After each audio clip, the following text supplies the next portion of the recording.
In this video, we're going to go over adding an observation to a history stack. In a previous video, we went into how to create a new observation and as a new assessment of an existing population or existing history stack.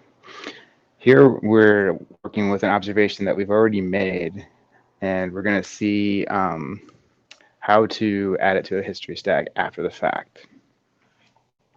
So in this observation, we have a mustard that we mapped, and we are in plant observation entry, viewing our record after it was uploaded from the mobile app. And we're going to click on this history tab here, and we're going to run a search. And what this is going to do, like it says, it's going to find nearby records of the same species. And so here we can see there's two more polygons that pop up of the same species right nearby.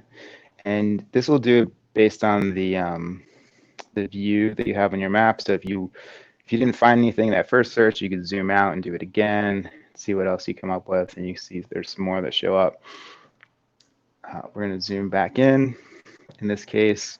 So in Orange County, our mapping standards are 100 feet, or about 31 meters, for what qualifies as a separate population. So you can see at the bottom of the map, there's a scale that has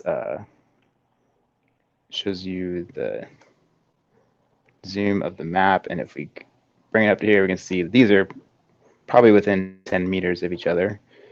However, we have two polygons here, so we have to decide which one to link to. And one of the other mapping standards in Orange County is that we would divide populations that have a boundary, a natural boundary, or a man-made boundary. In this case, is a human-made boundary of the Big Bend Trail. Is why those two were kept as separate populations on purpose.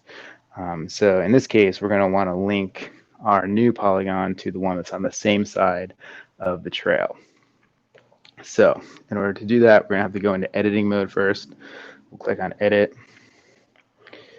And then we go over to the record we want to stack, and we just hover over it. We see the ID here, or we can click on it and get the unique ID of this population, or of this observation rather, and copy that.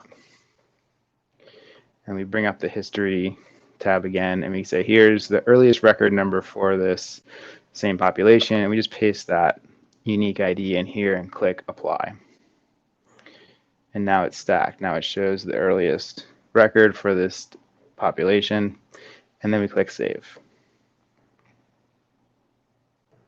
So once it's saved, we can bring up the history pull down again, and we can see that it's now been added. Our recent record is the one at the bottom.